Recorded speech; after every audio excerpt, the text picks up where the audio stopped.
Thank you. I am Christopher Mitchell with the Institute for Local Self-Reliance, which is located approximately 8 hours south if you have 2 short stops to get gas and food in St. Paul, Minnesota.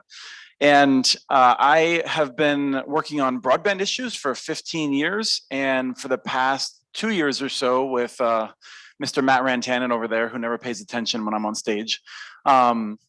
We've been working on tribal broadband boot camps that we'll talk about tomorrow.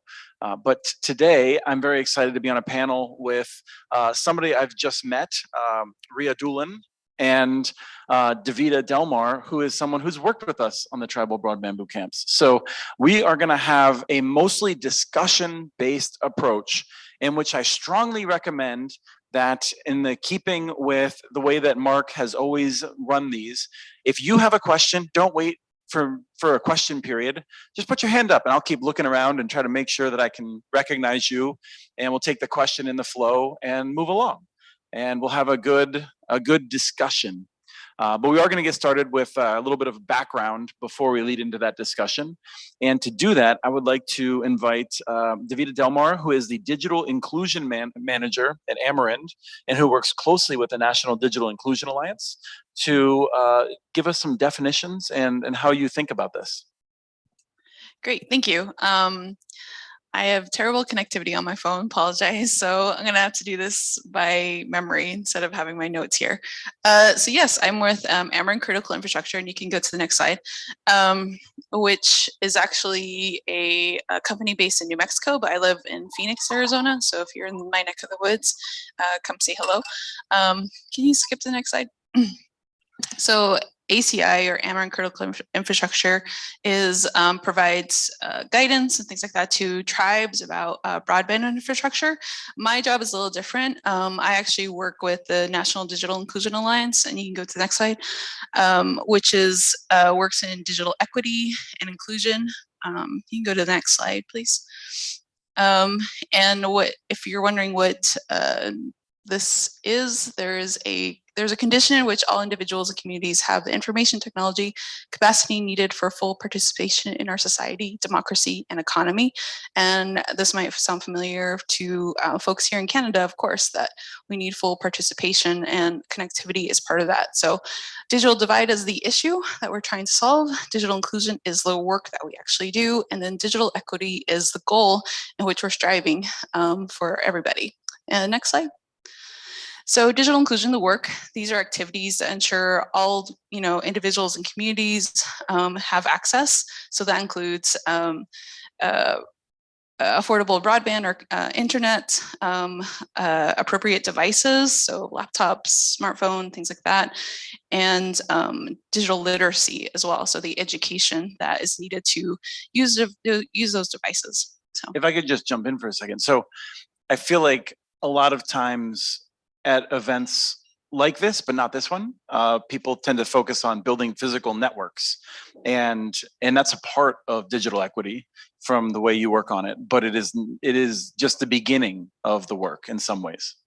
Absolutely, yes. And it's funny, in tribal communities that we've worked with, we're seeing that key piece come out. So for instance, my aunt was asking me what I do, and I told her, and she was like, oh, it's weird because they're installing fiber into my home, which is great, but I don't have electricity. So how am I supposed to use it? I'm like, well, you can't.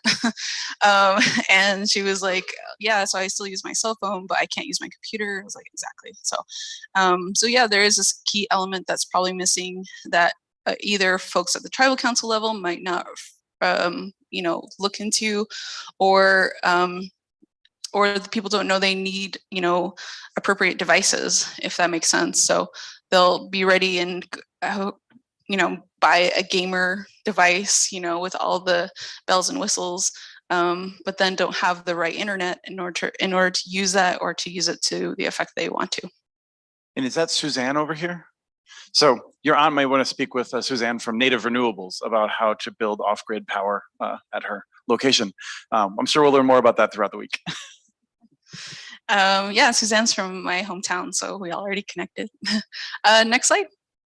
So these are the key barriers to digital inclusion. So as we talked about, broadband can be unaffordable and reliable, and there's digital redlining in terms of like, and if you go to NDIA website, they talk more about this in terms of like how disadvantaged communities have lesser access to broadband or lesser data, things like that, in order to effectively serve them.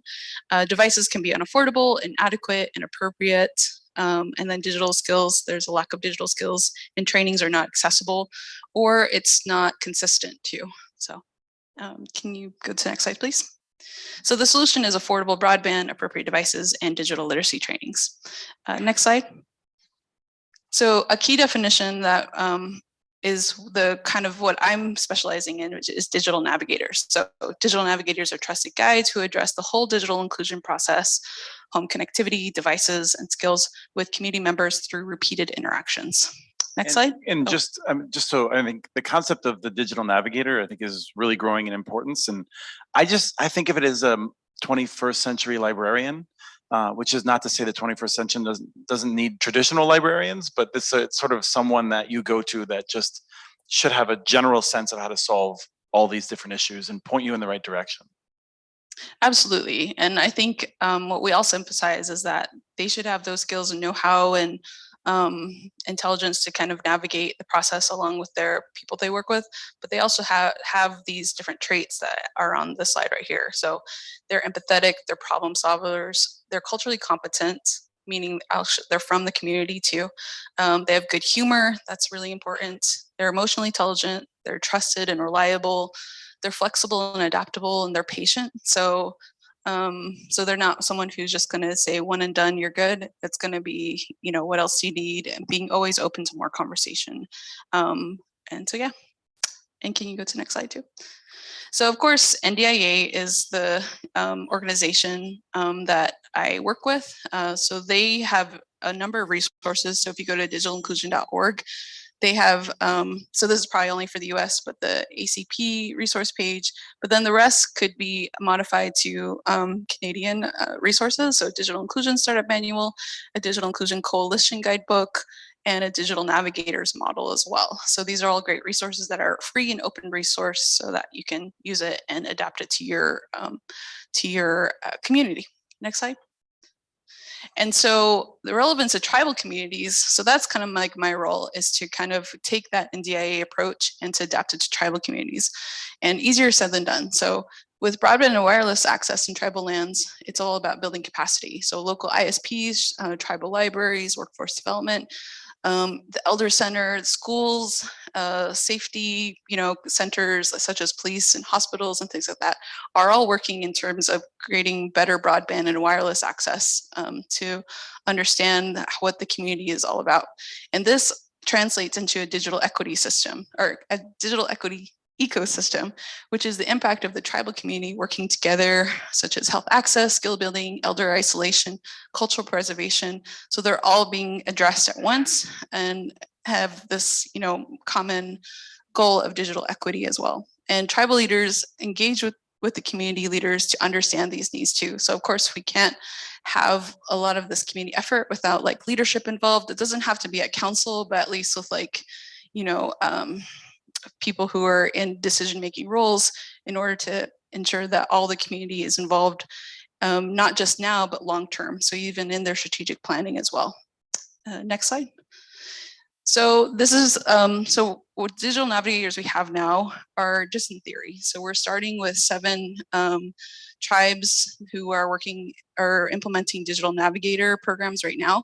And here are some of the goals we've heard so far. So they want to hire from the community. They want to work with multiple tribal departments to close the digital divide, look at the individual's needs from an ISP perspective. So Chris, you mentioned that libraries are like a good place to get this information, but actually the ISPs are the folks that we've seen in tribal communities who are installing the broadband, as well as making sure that their aunties, their grandmas, and things like that know the digital skills that they need to actually have the internet in their home and to use it effectively. So community buy-in, that includes internet adoption as well. So that's one of the key things that a lot of the tribes we work with are working towards, is how do we get our community to actually adopt the internet. And then assessment mapping is huge too, because the data that's out there on the national scope does not actually reflect what's in our tribal communities too. So doing your own asset mapping is key too. So, and of course, work with tribal leadership to prioritize their initiatives to inform on devices, digital literacy skills development. We went into a community where they all got free Amazon, not iPads, tablets, yeah. And all the elders did, which was a good thing, right? So they can get on the internet and everything. Then they came to our digital navigator event and they all came with it still in the box because they're like, I don't know how to use this. So, so it's good that the tribal council provided, but there was no follow-up in terms of like how to use a device and how to get on the internet. So, and then of course, adapt existing tools and create new tools that are geared towards Native communities. So as the title says, digital navigators, but make it Indigenous too. So next slide. I think this is just my contact info. So if you want to contact me, I'll provide these slides later. So yeah, thanks. Excellent, thank you. So I did also realize that a message for Phil. I don't know how long we're gonna go, so if you wanna give me like a 5-minute warning. Otherwise, I will go all day because I love this stuff. We want to now switch to learning more about Rhea Doolan, your approach at First Nations Development Council, which, as I've come to understand, oh First no, Nations Technology Council. oh, so I'm not even good with a pen now. I thought I could still do handwriting, but First Nations Technology Council. I should say First Nations Development Institute is an organization that's really funded work that Matt and I have done. And so I have just must have had that on the brain. Wonderful people. First Nations Technology Council, which is based, you're focused on British Columbia. And I've already learned quite a bit from this. And I want to say that I feel like, as you and I are going to go back and forth a little bit about this, when we think about digital equity, I think what Davida talked about is sort of one level, but you can look at it in different ways. And we're going to talk about it in different ways. And it doesn't mean that one way is right or one way is wrong. It's just different ways of looking at a similar thing, I think, is just a framework I'd like to throw out there. Sure, absolutely. So thank you again for taking the time. Emma Heatluk. Good morning, everyone. My name is Rhea Doolan. I am Niska from the village of Gincolith, Simtian from the village of Metlakatla in the northwest coast of BC, and also have mixed Norwegian, Scottish, and British ancestry. I'm the senior policy lead at the First Nations Technology Council, and we are the sector council mandated by chiefs in BC to undertake this work. We are mandated for the technology and innovation sector. It's a brainchild from the 1990s. We formally gained mandate in 2002. So the focus of my work right now largely is the co-development of an Indigenous digital equity strategy within the province of BC. Again, we've got formalized mandate from all of our chiefs to undertake this work. And what we're trying to do is change the trajectory of the conversation to really underscore the importance of technology and innovation in reference to the United Nations Declaration of the Rights of Indigenous Peoples. And for context, in Canada, both BC and the federal government have legislative commitments to UNDRIP. And so we are coming into the space to kind of have a different kind of discussion about the different ways that equity can be framed. Most often this conversation, most people perceive equity as on an individualistic basis and focus often on access when we are talking about more kind of a similar vein of data, data governance and ownership, control, access, and possession. So actually being able to change the conversation to recognize the fact that Indigenous nations are sovereign and their right to determine their own digital destinies. And that includes not only just having access to the internet, but how you receive it, how it's actually, how it's being developed. Sorry, I'm a little distracted by the dishes. And so we have the right as sovereign nations to influence the trajectory too of legislation and regulatory approaches to technology and innovation. So it's quite broad. We're looking both at the individual level, community level, and nation level.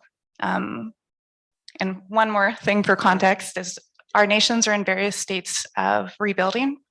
Both our legal orders, legal systems, and the government, the province and the federal government have an obligation to help support those initiatives to rebuild our nations from a sovereign-based perspective.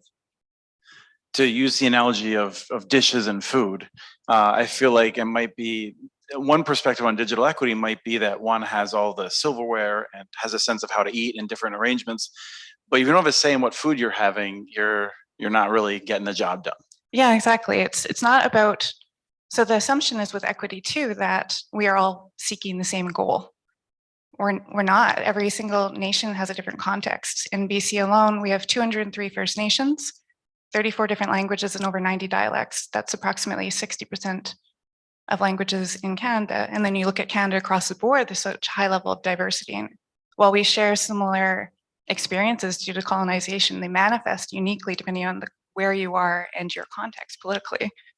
So you have to meet those needs from that perspective and not assume that when we're talking about a goal of equity that we want to be achieving the exact same thing. I don't want to just have a seat at the table. I want to redefine what the table itself actually is. Yes, and this comes to something that I wanted to sort of throw at you based on our conversation as we were preparing for this, because I feel like for 15 years, I've focused on how can we make sure everyone has high quality broadband. And I've come to believe that as long as we have so many people that don't have safe housing, we're not.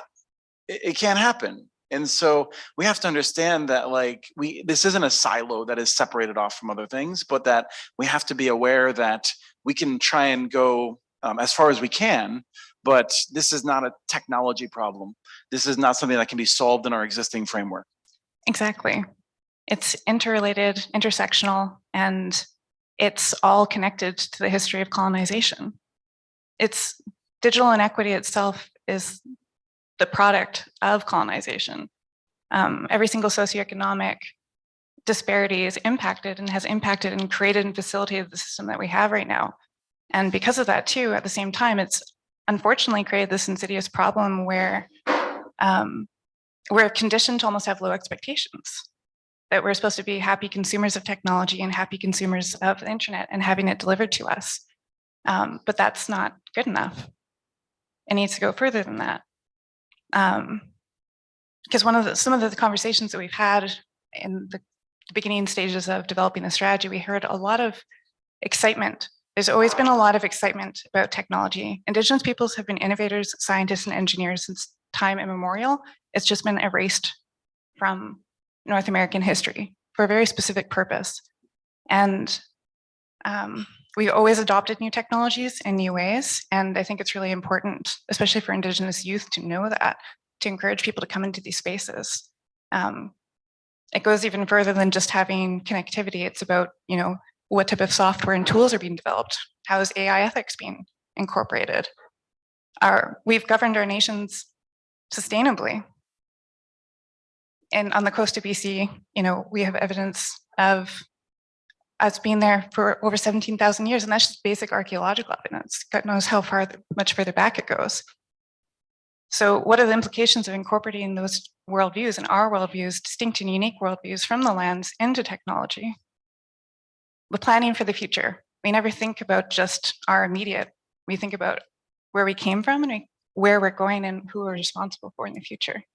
So by having a proper, true understanding of digital equity means that Indigenous peoples need to be recognized as rights holders, not stakeholders. So we're at a point in the panel where I fear as well that we've presented a lot of the challenges without talking about why the three of us have hope, why we are seeing a lot of progress, and why we think that these tools will really help to resolve some of those challenges. And I always want to say that I feel like my sense of the way to do things is that I plan on leaving problems for my children. Like, I don't feel like we have to solve all the problems. We got to leave some stuff for them to do. So it's definitely one thing that I just bring to thinking about these problems. But Davida, I'm curious if you, as we dive into this, I mean, a couple of topics we just touched on, they feel a bit overwhelming, but I'm curious what you're seeing as you're starting to do this work, that NDIA has reached out to.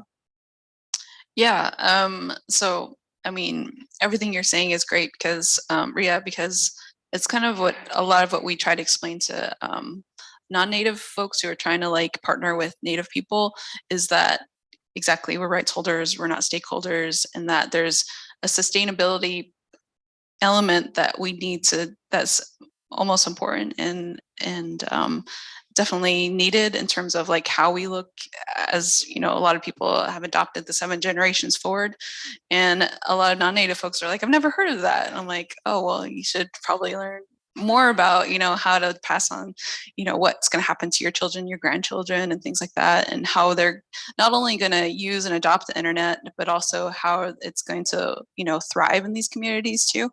And so that means, you know, language preservation or connectivity, connection across, you know, different groups. And in the US, 78% of people live off res. So even that concept of like of federal programs trying to help folks on tribal lands doesn't always necessarily affect all Native people, right? And I'm not sure if the same in Canada, but yeah, there's some misinformation, missing information that people who are making decisions at the federal level or the national level, you know, leave out or don't consider in terms of like if they're being effective, sustainable, as well as, you know, if it's truly relevant to the communities that they're working with too. So I'm not sure if that answers your question. I don't think you ask a question, Chris. Just wanted to add to what Rhea was saying too. When you're on stage with people like this, you just prompt them. Yeah, I agree with everything that you just said on top of it too. It's I lost my train of thought. Can I ask what I don't think we can perfectly describe what it looks like to live in a world with digital equity or close to it. And I'm curious, what are some of the things that will be different that will where we have a condition of digital equity? Again, I think the big fundamental imperative is recognizing rights holders, not stakeholders. There's a huge difference between these concepts. So for instance, when consultations happen on things like spectrum, we're not equivalent to municipal governments. We have sovereign rights. We're nations. We have the right over jurisdiction. We have the right to self-governance, and to end up maintaining the status quo in an era when there's legislative obligations specifically to recognize Indigenous rights under UNDRIP, which again is just the minimum standards to ensure the survival, dignity, and well-being of our peoples. We need to go beyond that. And so that can't just be the goal in itself either. So I think that would be a big piece of it. It's kind of like we were just talking about with being not just at the table, but defining what that looks like. Yeah, that's probably my biggest need and necessity. Yeah, and I think so you're speaking, I guess, at the policy level, right? Yeah. And since we work in communities, I think my focus is at the policy level, but also at the local community level of like how we're solving problems and how it needs to be, of course, it's different for each community, and that, you know, the decision makers such as tribal leaders or, you know, department heads and things like that need to understand, as well as like how these decisions are kind of filtered down into, you know, the people actually using the resource and how it can be more effective in terms of how the community is promoting connectivity or citizenship or whatever it might be in that community. So I think digital equity in that sense at the local community level is definitely going to be dependent on the community itself. So for me, so I'm Navajo. So, and for me, that involves a lot of different things in terms of like how, you know, this language is being preserved, because my generation does not learn our language, know our language, but the generation coming up does, because they have the internet, because they're taking language classes all the time and things like that. And so knowing the effectiveness of like what programs and education we're implementing right now in terms of like how we use Zoom or how we use, you know, apps and things like that is being filtered into terms of serving all people, and knowing that it's coming from a Native group and not, you know, someone trying to help us.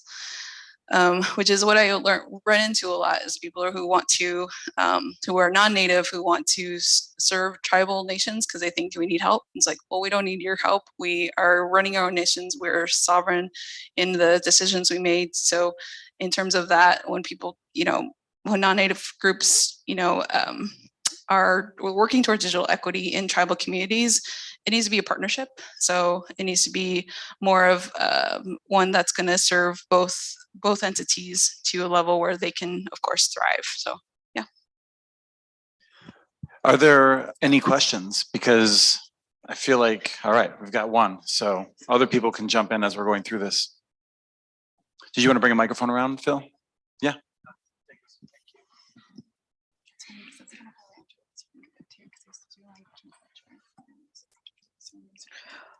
This question is to Rhea. So we have, with Rogers, we've been working in northern BC, and I think one of the things that has come about is understanding the levels of Indigenous government. The federal gives us a list of people we need to connect with who are the hereditary chiefs, and then you have your Indigenous community chiefs. So there's a really fine line with that, because with the hereditary chiefs, we're given this list, and those lists aren't updated.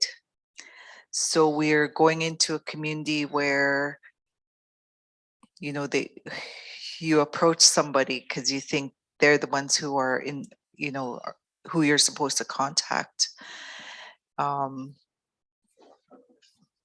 So then the next step that we do is go to the chiefs of the community. So my question is there, since you've been working on this for a while, is there a list that is an updated list that is available of the chiefs or the community members that we're able to connect with? Thanks so much for the question. Yeah, so that's a challenge that's, again, a product of colonialism in itself. It's still, when we're talking about nation rebuilding, so it's not just, so the focus of the strategy in itself is, you know, focusing on digital literacy, skills, connectivity, leadership in technology and innovation. It's all things, it's all encompassing. And a part of that would require a coordinated effort to support capacity building within our nations on top of it too. Our nations are often being approached, you know, we're approached by private sector about all sorts of different opportunities, and there's a limited capacity. Again, 203 First Nations, you know, you're my neighbor. So that's, again, part of the issue that we're trying to adapt with the strategy itself. We want to have a coordinated methodology of information sharing too, so we don't have ambiguity in these spaces. So we have leaders in our communities that have the capacity to take on all these different roles. Prior to coming to this work, I used to be working in First Nations education, and you see it within our schools too. Our teachers are on reserve schools are doing everything. There's usually like 5 people and they're doing it all. And the government, again, the federal and provincial government, have an obligation to support our nation rebuilding efforts to ensure that we have the full capacity to govern ourselves with connectivity and technology. So unfortunately, right now, we don't have that list, but that's something that would be spectacularly wonderful to have, is to have advocates with a supported system of structures in place to make sure that we can make the best decisions for ourselves, and not have it dependent on kind of piecemeal funding opportunities with limited time availability to fill in these gaps. So you make this commitment and you don't really have a true option. So yeah, a dedicated funding envelope would be a spectacular thing to see. I want to add to that, because like what I'm pushing to our non-native partners is to like try to take a seminar on, you know, so here for Canada it'd be First Nations, for US it'd be, you know, for tribes. So just take a 101 on natives, you know, and what does sovereignty mean? What does tribes mean? What is the structure, and specific to the tribes you're working with, right?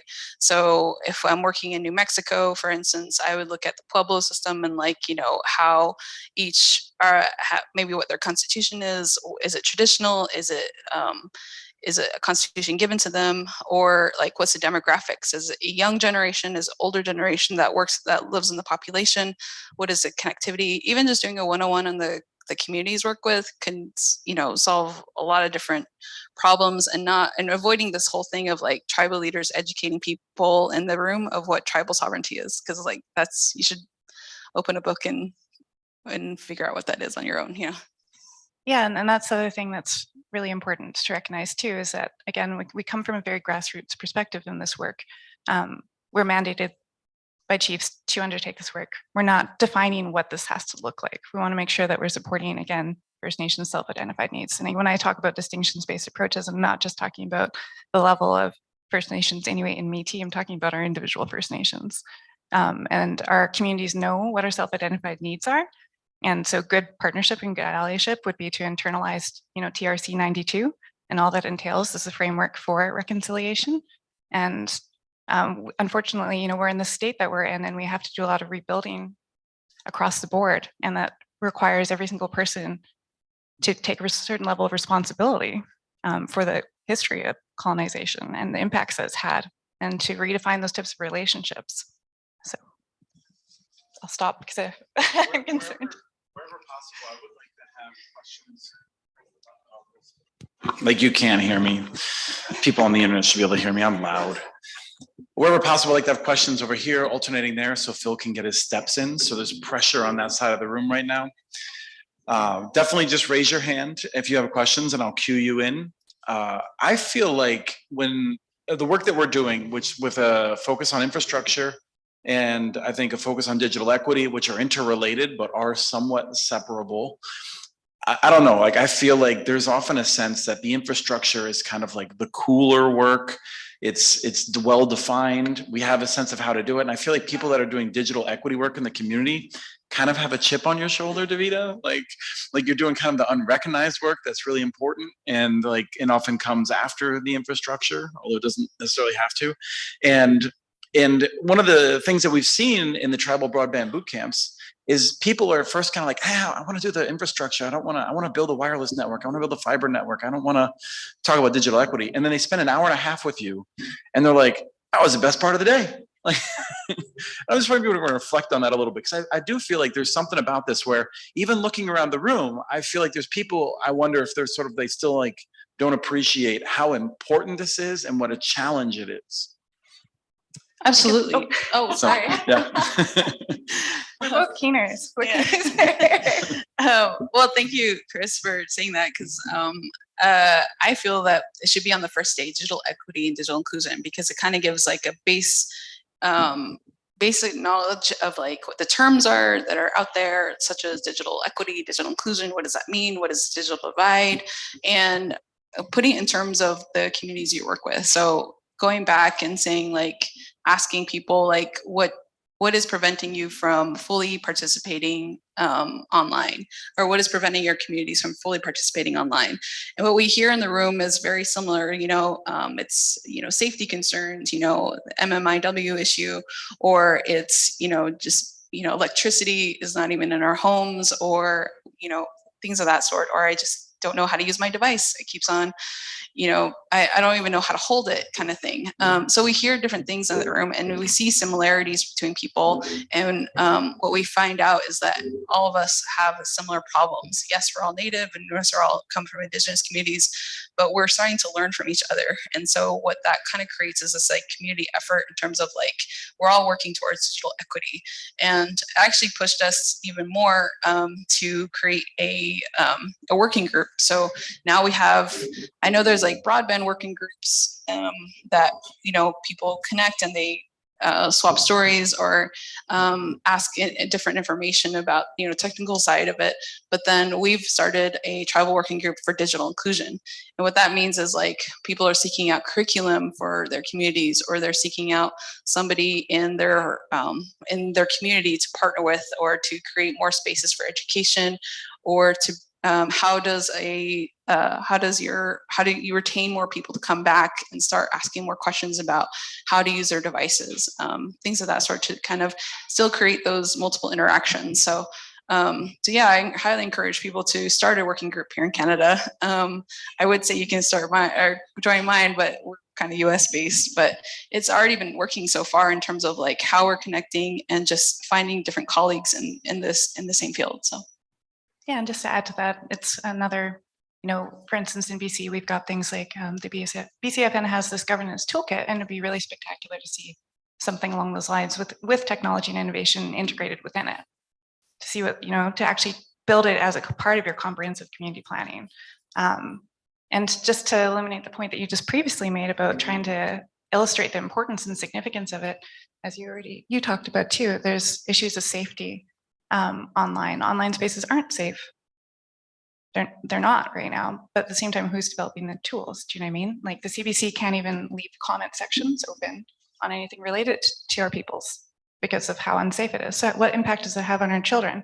So if you have infrastructure being built into our communities without having safety considerations in mind, it has a huge potentially negative impact. It has both. This is the duality of it. It's just like when RCA developed the first television, right? How was it used? It's kind of used as a hegemonic way of proliferating American culture across the world. So there is that concern that we've heard in our communities too about it, but it's still recognizing the importance of it. And that's the thing, it's balancing the two of like, okay, these tools can be used in different ways. So how can we build them securely with our intentions and our goals in mind to facilitate and support our culture? So it doesn't have to be a negative, but having infrastructure put in place without any of those other supports more readily facilitates predatory behavior than it does anything super positive. So yeah, there's lots of opportunity.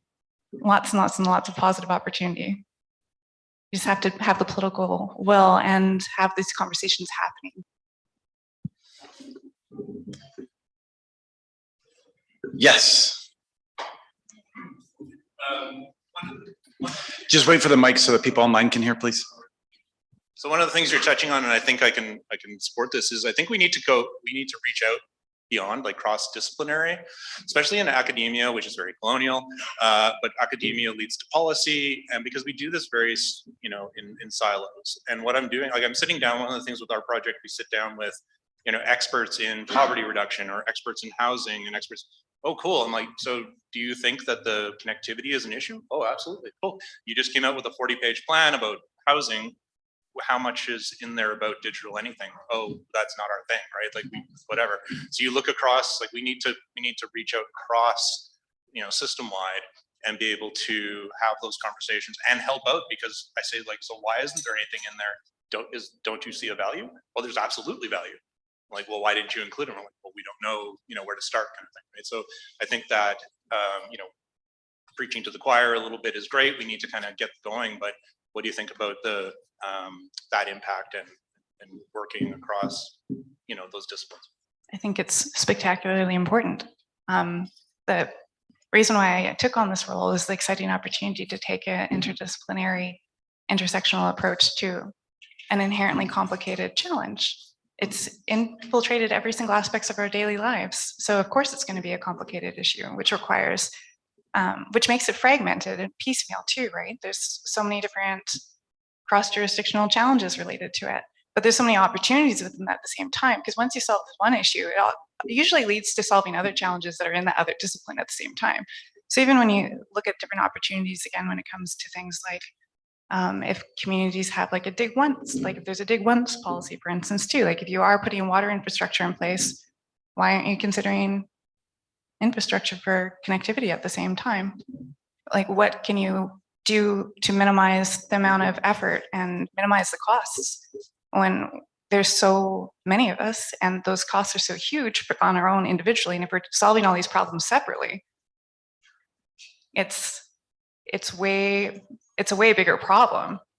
Like, what are you already doing? Again, looking at that strength-based approach. And I think that's another thing that, unfortunately, specifically, like I'm coming from a very policy lens perspective, and I recognize that. But most often in policy, it's very deficit focused. What are the problems? How are you going to solve the problem if all that you're looking at is the problem? You have to look at what's actually working, what's going well, what strengths do the community already have? What do they want? They have self-identified needs and they'll have self-identified solutions. So again, that's why the comprehensive community kind of planning approach, or even having, you know, regional digital equity offices or something of those sorts that can kind of cross those boundaries, would be a really, really exciting opportunity to see how it could lead to further innovation. Yeah, and just to add to that, I think you mentioned it before, I heard the word rebuilding nations, and I used to work for the Native Nations Institute, and they coined the term nation building.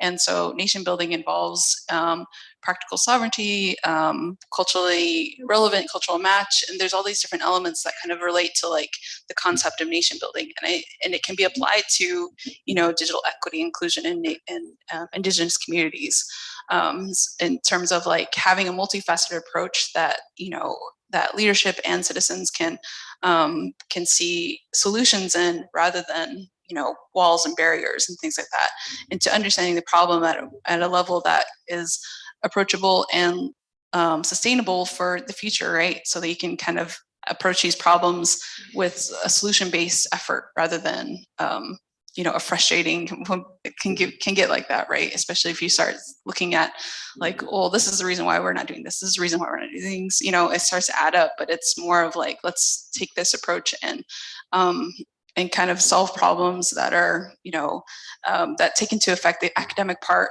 the safety issue, the entrepreneurs and the community, the health and well-being of our elders, or whatever it might be, in terms of approaching, you know, inclusion, digital inclusion, to a more concerted effort. So yeah.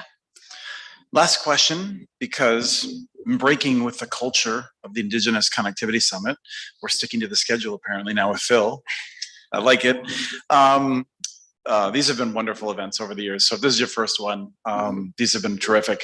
I want to ask one last question, which we'll have to keep somewhat brief, and that is, as you noted, it is unsafe online, particularly for people who may be outside a majority, but even then, whether it's physical abuse that is threatened, the thieves or other people trying to extract wealth from you, just a sense perhaps of not wanting to do something new online. Is it important for digital equity to convince people that they should learn these skills and jump into the online world? Yeah, enormously. But again, it has to come from a culturally relevant place. And that's why our communities on every level and every members need to be involved in it. The strategy that we're working on in BC specifically included youth, and it specifically includes elders and knowledge holders, because that's how we're going to solve these challenges. You have to have the hard conversations, because there are real concerns and they are real risks. But like I said too, there is that opportunity if you have the skill set, you know, the digital literacy and things like that. And if we have, you know, Indigenous leadership in spaces of innovating technology too, we might solve different problems in different ways, where these types of predatory behaviors might not actually be even something that's an opportunity to have. Because if you're planning for your youth, if they're in a part of your plans for whatever tools or apps that you're developing, then you don't have to try to correct for it afterwards. Just do it at the beginning. So yeah, I think it's an extremely important, but that's why it's, again, community kind of driven. I think it's also important too that this sort of concept is more prevalent, because a lot of people are doing this work and they don't even know they're doing it. So for instance, like I used to work at the American Indian College Fund, and I help people, you know, apply to colleges. And of course you apply to college online, and we didn't realize that a lot of the parents we were working with didn't know how to upload PDFs and things like that. And it's not until you're like faced with those problems where you're like, oh, there's a larger issue here that we need to solve, but it's not something you would think. You're like, oh, I work in digital equity. No, I work in college admissions. So noting to people that the everyday things they're doing to help people, you know, gain more citizenship or be more involved within their community, if it's online, is part of this whole digital equity effort. And the same thing with the youth. I think a lot of them think they're already well versed because they're on TikTok, Snapchat, you know, whatever it might be. But then you put the computer in front of them and say, write a paper, and it's like, well, I don't I don't use keyboards. I know how to text a million miles an hour, but I don't know how to type. So, as long as people know that this is still an issue and that it's going to be a problem we're going to be solving from years from now, it's important that people know this. Great. Let's while Phil's coming up, let's give a round of applause for Davida and Rhea.